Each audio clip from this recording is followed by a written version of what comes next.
Jason, you know what's coming. Woo, woo, woo. That's my transfer alarm noise. I do it whenever we usually talk about transfers, and it's been very well received. People still ask for it, so I'm going to keep doing it. I do it around the house whenever anything happens. A remix? Yeah, we can remix it. That's a better one. Jason does a quail. I bring it up on every clip because it's the worst sound I've ever heard in my life. He does something like a sort of alarm noise. I'm letting everyone know. It's hunting season. All right, so transfer rumours, as always, the window is firmly open. We know there's transfers going on every day, and some of them are ridiculous, and I try to sift through some of the rumours that you don't really need to hear and just bring them to your ears and eyes so that you know this isn't going to happen, because a lot of people will play on a rumour similar to the movie industry. Ben Affleck walks by a set, suddenly he's going to be in the next movie. Zlatan Ibrahimovic speaks in Spanish for 5 minutes, suddenly he's going to Real Madrid. That is a story.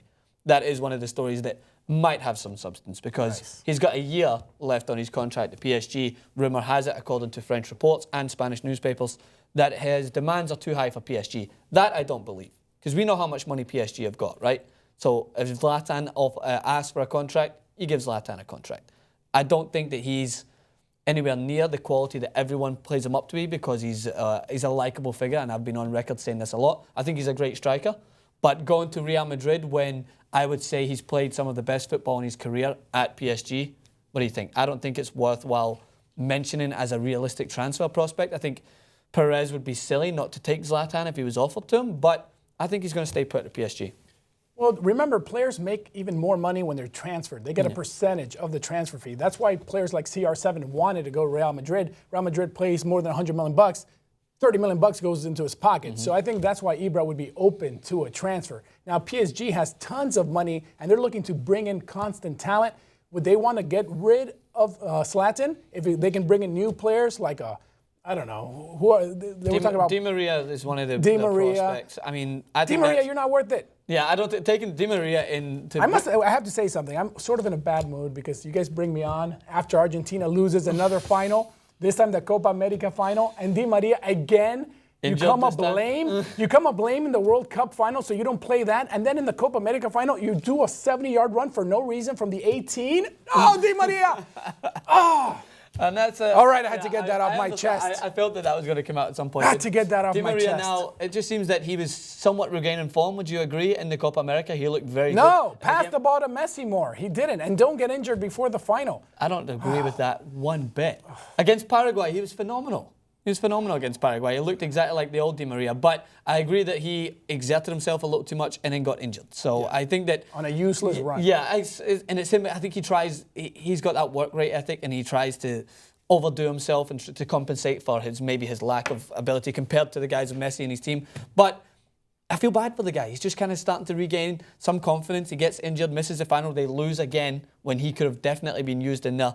But now we're going to talk about his career at Manchester United, because PSG, if Zlatan happens to go, I think this would be pointless. Get rid of Zlatan, but then bring in Di Maria. I think they two could work well together with Di Maria's direct ability getting into the box and providing for him.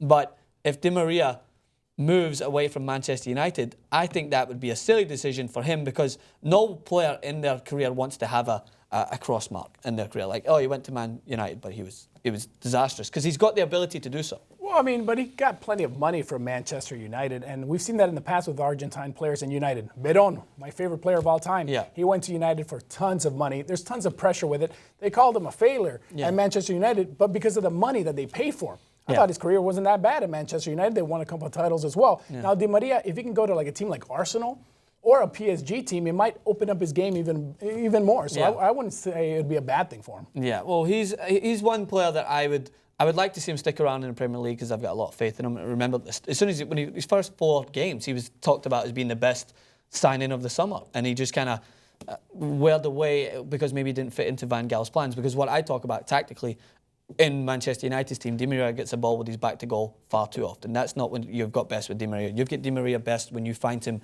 in open spaces of him using his pace to drive onto the ball. But in Madrid, he was faster than the defenders. Yeah. In the Premier League, he's not faster than the defenders, so he can't play the exact same game there. So I think maybe with Arsenal, a team that passes shorter, passes a little bit more, then he could fit in a bit better. Yeah, it didn't work. The Premier League, in the intensity of the defenders, they get a lot closer to you. We've not got enough time to even start to get a run on them. In La Liga play, as much as I love the league, It's a little, you get a lot more time on the ball, especially when you get it delivered to your feet. Premier League, they're right on your toes. So it's harder for a player like him. Isco, a player that might move from La Liga to the Premier League.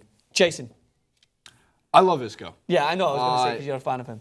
After watching The 1990s Isco, rapper Cisco? Oh, Isco. My bad. great reference. Hey.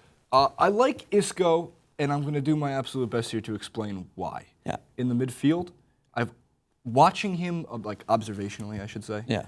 Because I don't want to speak on any kind of tactics that I don't have a full understanding of just yet. But he seemed like he had good pace throughout the season. He looked like, out of anybody on Real Madrid, he improved the most over the course of the year. But I also feel like if he goes to the Premier League and what team is looking at Chelsea's looking at signing him, it's a better system.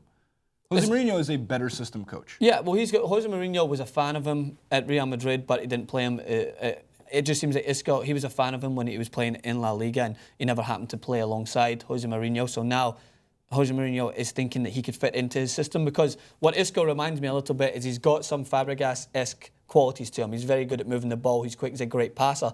But he could be someone that could fit into that hole and allow Hazard to pull out a little bit wider, because Hazard is, for me, greater when he plays on the left, cuts in onto his right foot.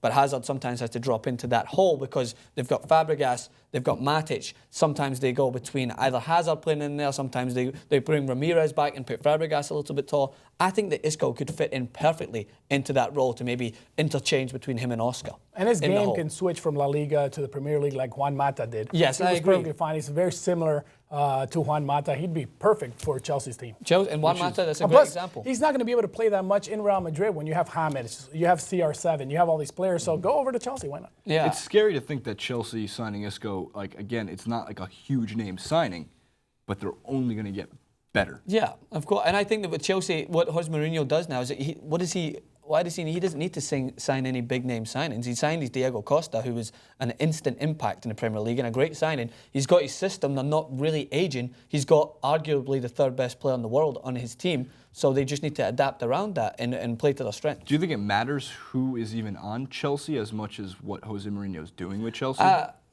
Yes and no. Like, I mean, of course, if you take Diego Costa away from Chelsea, it's going to be a major blow to them, but he's not going anywhere. Jose Mourinho is the best man manager in the world in that he knows what players fit into his system. Like, it might not work when he was in Real Madrid. They won one title, nothing else. I know, but let's not give Jose Mourinho all the credit in the world. Yeah, he's won before, but he's won with some of the best teams around.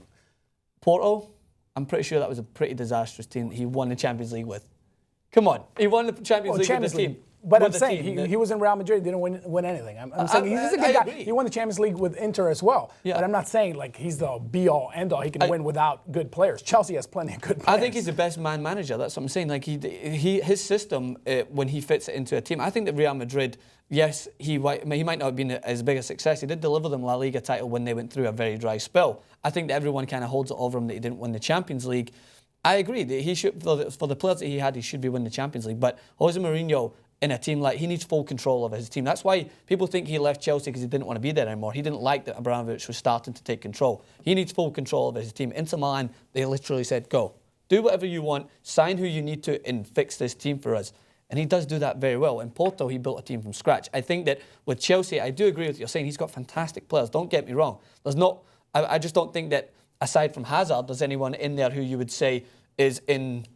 Maybe like in teams like Barcelona and Real Madrid, because they've not got those world-class talent aside from Hazard. Fabregas is a fantastic player. Diego Costa is fantastic, but he builds a structure, not as much a team based around individual talent, which I think was his problem at Real Madrid, because he's got far too many individuals in there. When you've got Ronaldo as an individual talent, you have Benzema, who's a good player but doesn't mix as well with players around him. He plays better when he's in France, when he's a sole striker up top. Where do you think Pogba's going to end up? That's a good question. There's rumors about Pogba to Barcelona. So we did a clip on it on how Pogba would fit into Barcelona, which I think is a good move for Barcelona. Whether I agree with Pogba fitting into that team as well as he could fit into maybe a Chelsea, or I don't know. I wouldn't want to see him go to Manchester City. I think that would be a waste. Pastore at Barcelona. I would like to see Pastore. That's what I want to see. Pastore over to Barcelona. He can play with Messi a bit more. But that Pastore that you've seen in the Copa America is not the Pastore you see in PSG. Pastore playing with Argentina is a far better player, because I see it during the Champions League campaign, especially with PSG. I think he flattered to deceive a little bit. I think he fits well with Messi. Messi found him in numerous occasions against Paraguay. He's another interesting player that you like to see move. But Pogba, I think, is going to end up at Barcelona. I don't think there's any other club that he wants to play with. I think he's going to Real Madrid. He's just going to be another individual that they have to try and fit into this makeshift team that they're still trying to build around. Barcelona, he can just fit into the Yaya Toure style. Come in, be athletic. It doesn't always work. Remember, Alex Song that came in was disastrous, I think, at Barcelona. Didn't fit in as well. Pogba's different because he's got the talent, the athleticism to go with it, and he can play higher up. So I think he would fit in well there at Barcelona. But I would like to see Isco move. I don't think Zlatan's going to move. DiMaria, it's hard to decide. Do you want the gavel? Yeah, I was gonna use the gavel and put the gavel down. But out of all Just do the noise again. Do the noise again. The alarm? That noise is a one-off because it hurts my throat when I do it once over a while. But so out of those teams, who do you guys think is going to sign players in this transfer window? Because we see Sergio Ramos as well, and I know we're trying to keep up with all of them, but trust me, looking through all these transfer stories and trying to sift through which ones are actually accurate is hard when you've got the Daily Mail running stories like Zlatan might be moving to Celtic. Talking about Celtic, too excited about this. Martin Odegaard, the Real Madrid wonder kid. Who did he go to, Jason? Celtic. On loan. Bring the Real Madrid wonder kids to Celtic Park and we'll mature them. You signed an 11-year-old. He might be 11, but he still play well in the Scottish League. He's 16. He's 16. He's a wonder kid. He was complaining that he didn't play as much in Real Madrid during this season. Ronaldo has all talked about how he comes into training with them and he's fantastic. Bring him to Celtic Park. There it is. We'll mature him. We'll grow him, lads, and then we'll send him back to you guys, fit and ready to take on the world. With a kilt. Very stereotypical.